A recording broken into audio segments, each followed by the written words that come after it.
Risque-t-on d'avoir une bombe sur l'Europe qui part de Kaliningrad, Claude Moniquet? Alors, je pense qu'on ne risque aucune bombe russe partant de nulle part sur l'Europe, parce que ce serait la Troisième Guerre mondiale.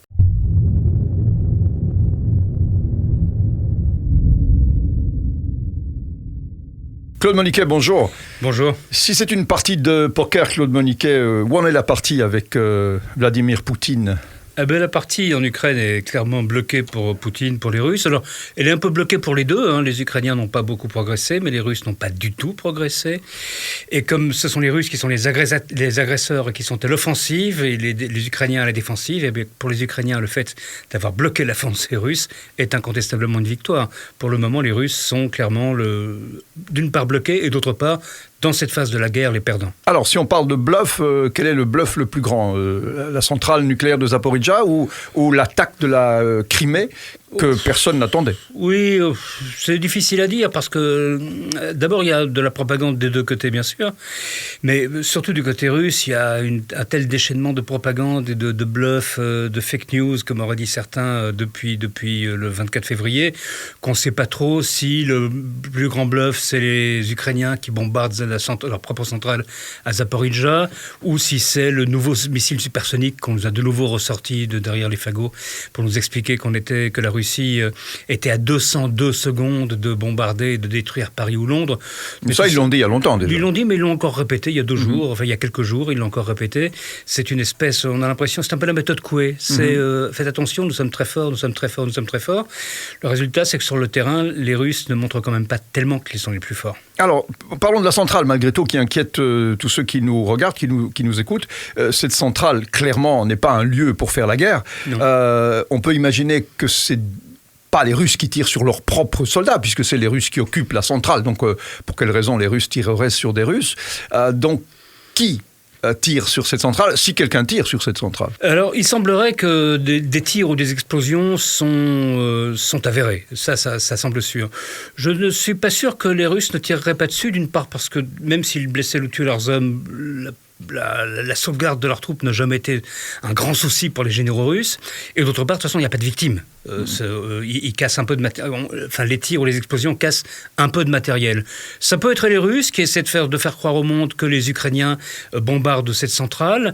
Ça peut être les Ukrainiens, bien entendu, parce que les Russes ont concentré des troupes autour de la centrale, ce qui est en termes de sécurité nucléaire, bien entendu, une horreur absolue. Cela étant, il faut relativiser cette menace, parce que fondamentalement, c'est une centrale d'abord qui est relativement neuve, qui a plusieurs enceintes de confinement. On n'est pas du tout dans le cadre, on nous parle tout le temps de Tchernobyl, c'est pas du tout le même genre de centrale.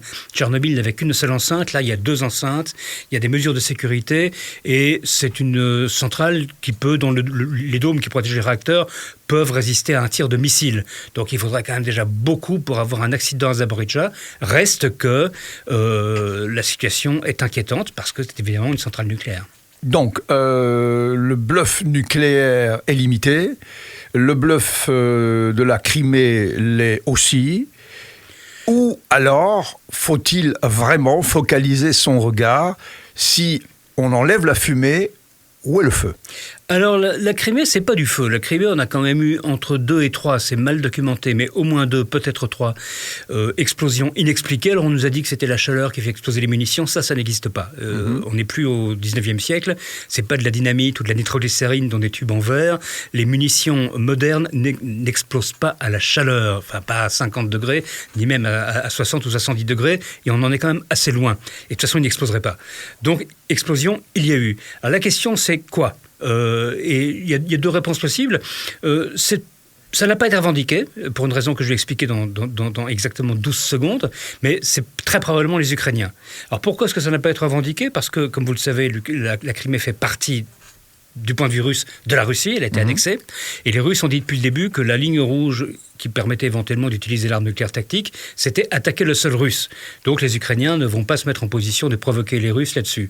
Reste qu'explosion il y a eu, c'est soit une action des forces spéciales ukrainiennes qui sont infiltrées, qui sont très fortes. Les bataillons des forces spéciales ukrainiennes sont agréés au temps, ils ont été entraînés pendant des années, ils sont au niveau des forces spéciales des grands pays de l'Alliance Atlantique, soit des réseaux de résistance locaux. Donc pas un ordre de Zelensky? Je pense que si, de Zelensky, oui. ou de l'état-major. Je pense pas que... en tout cas, si ce sont les forces spéciales, parce que le réseau de résistance locale, c'est un peu plus compliqué à mettre sur pied, à comprendre, et il faut un niveau de technicité quand même pour faire ce genre d'attentat qui est assez élevé. Non, si ce sont les forces spéciales, c'est évidemment sous la responsabilité, sur les ordres du gouvernement ukrainien, que ce soit au niveau de l'état-major ou de Zelensky. Alors, on s'aperçoit évidemment que des feux partent de toutes parts. Alors, est-ce que ces feux sont tous l'œuvre de Vladimir Poutine, grand stratège, qui s'amuse à allumer un feu à gauche, un feu à droite, jusqu'à Taïwan, jusqu'à titiller les ports d'Odessa ou de Syrie avec son ami Erdogan? Jusqu'où va le bluff, si bluff il y a? Parce que fondamentalement, ou c'est sous contrôle d'un grand bluffeur, ou c'est sous contrôle de personne, et là, ça peut être dangereux, in fine. C'est sous contrôle. Alors, soyons clairs, l'offensive russe est sous contrôle de Poutine et ce sont pas des soldats russes qui sont partis en balade pour s'amuser. Ils répondent clairement à l'autorité du Kremlin. Le problème du Kremlin, c'est qu'aujourd'hui, l'offensive magnifique qui nous était promise depuis très longtemps par les Russes, la victoire, etc., elle n'est pas là. Les Russes sont cantonnés dans des positions qu'ils occupent depuis des mois dans l'Est et dans le Sud, avec peu de progrès. Les quelques progrès qu'ils pensaient pouvoir faire ont été annihilés par la fourniture par les Américains des missiles HIMARS qui tirent à plusieurs dizaines de kilomètres et qui ont permis de contenir l'avance russe. L'avance russe aujourd'hui est bloquée. Donc, comme c'est une guerre d'offensive du point de vue russe, ils sont en position d'échec. De plus, les Russes ont, du mauvais côté du Dniepr, sur la côte ouest du Dniepr, ils ont à peu près 30 000 soldats qui sont bloqués. Ils ont commencé à évacuer apparemment des officiers supérieurs. Donc, ils s'attendent à perdre à un moment donné ces soldats. Du point de vue ukrainien, on nous promettait une grande offensive cet été, elle n'a pas eu lieu. Elle n'a pas eu lieu parce que c'est beaucoup plus compliqué. Entre autres, de nouveau, je reviens au Dniepr, à cause du Dniepr, les Ukrainiens pourraient soit attaquer par le nord à hauteur de Kiev et descendre vers le Donbass, c'est un peu compliqué, soit franchir le Dniepr.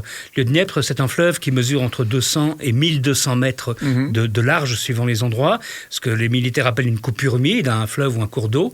Et pour franchir une coupure humide de 200 à 1200 mètres, premièrement, il faut des équipements de génie militaire pour construire des ponts, parce que les ponts ont été détruits, qui ne sont pas aujourd'hui en possession des Ukrainiens. Et deuxièmement, surtout, c'est extrêmement fragile. Un pont, ça se détruit, ça se bombarde. On l'a vu dans tous les films de guerre que chacun peut regarder. Donc pour le moment, les deux armées sont face à face. Aucune des deux ne remporte de victoire massive. Mais ça peut durer des années, Claude Maniquet. Ça peut durer des années, bien entendu. Mais en dehors de toute victoire massive, pour le moment, l'avantage est clairement aux Ukrainiens. Les Ukrainiens ont bloqué l'avance russe et l'ont clairement stoppé. Maintenant, reste à savoir combien de temps ça va durer. Reste à savoir si à un moment donné, il y aura une capacité des Ukrainiens à repasser l'offensive. On a annoncé samedi dernier la fourniture de la 19e tranche d'aide militaire américaine pour à peu près 800 millions d'euros. En tout, on est à peu près 11 milliards d'euros d'aide américaine. Je vous fais une parenthèse. Vous pensez que cet investissement colossal des Américains, un petit peu comme en business, veut dire qu'on investit, ça veut dire qu'on croit que le business va être gagnant, parce que fondamentalement, si les États-Unis investissent autant d'argent, c'est que c'est une entreprise qui, selon eux, va être rentable. Mais du côté des états-majors occidentaux, j'ai parlé avec des amis, entre autres proches de l'état-major en France. Du côté des états-majors occidentaux, il y a des divergences sur la manière dont les choses peuvent se passer, sur le calendrier, mais je n'ai vu personne douter du fait que la Russie allait perdre cette guerre de toute façon. Alors, est-ce qu'elle ne la perdra pas dans 2 semaines? On a toujours dit que cette guerre serait longue, mais qu'à la fin, la Russie la perdrait. C'est ce qui se passera. Donc oui, c'est un bon investissement. C'est un bon investissement. Donc les Américains investissent sur l'Ukraine et sont prêts à encore investir et ne pas arrêter l'investissement. Ce que les Européens ne vont peut-être pas faire, parce que revenons justement dans la vieille Europe. Que va faire la vieille Europe alors que l'hiver arrive, que la guerre du froid va commencer, que les factures vont exploser? Parce que quand on regarde les montants qui ont été donnés par les différents pays européens, à part la Pologne, c'est fondamentalement très très peu. Mais c'est pour ça que, quoi qu'il arrive, ce qui est important pour l'Ukraine, c'est l'aide américaine, bien entendu, un peu l'aide de la Pologne et de la Grande-Bretagne. L'aide de l'Union européenne, l'aide militaire, je veux dire, est importante, mais elle est surtout symbolique. Si demain les Européens arrêtaient de livrer des armes à l'Ukraine, ça ne changerait rien. très clairement pour les Ukrainiens, parce que les Américains suppléeraient à l'absence, à la déficience des Européens. Donc je pense, c'est difficile à dire. Il est très clair qu'on risque d'avoir à l'automne des mouvements sociaux et à l'hiver. Si on doit réduire la consommation d'électricité ou de gaz, si on doit, si on a en plus, mais nous avons déjà constaté depuis quand même 6 mois une vertigineuse augmentation des prix, qui varie de 5 à 10, 15% pour certains produits. C'est quelque chose que les gens ne peuvent pas supporter très longtemps. La liberté a un prix, Claude Moniquet ? C'est ce que dit Emmanuel Macron. Alors, c'est difficile à dire, c'est difficile à entendre, mais oui, bien sûr, la liberté a un prix.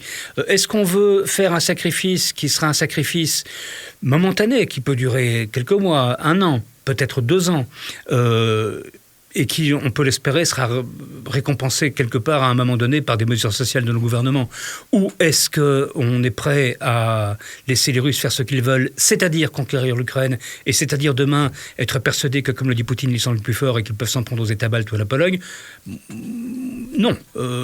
Si certains pensent que c'est possible, mais ce sont les mêmes qui, en 1938, disaient qu'il fallait être gentil avec M. Hitler à Munich, parce que sinon, M. Hitler allait être très méchant. Ils ont été très gentils avec M. Hitler, et à la fin, M. Hitler a quand même été très méchant avec nous. Alors, pour faire justement un raccourci avec l'histoire, Kaliningrad était une ville allemande, qui est aujourd'hui une enclave russe en Europe. Risque-t-on d'avoir une bombe sur l'Europe qui part de Kaliningrad, Claude Moniquet? Alors, je pense qu'on ne risque aucune bombe russe partant de nulle part sur l'Europe, parce que ce serait la Troisième Guerre mondiale. Les Russes peuvent s'amuser tant qu'ils veulent en Ukraine, ils le font malheureusement par la population ukrainienne. Il est très clair que si à un moment donné, les Russes, depuis la Crimée, depuis Sébastopol, depuis Kaliningrad, depuis Moscou, depuis le fin fond de la Sibérie, depuis Mars, depuis où ils veulent, si les Russes attaquent directement l'OTAN, ce sera la Troisième Guerre mondiale. Cette guerre mondiale, personne ne la gagnera. Mais ce qu'il y a de sûr, c'est que les Russes les perdront. Claude Moniquet, on se retrouve le plus vite possible. On fera un petit saut, peut-être la prochaine vidéo, dans peut-être cette logique russo-chinoise dont on nous parle beaucoup, qui fait très peur aussi. Mais qui n'existe pas. On en parlera la prochaine fois. Ça mérite toute notre attention. Oui.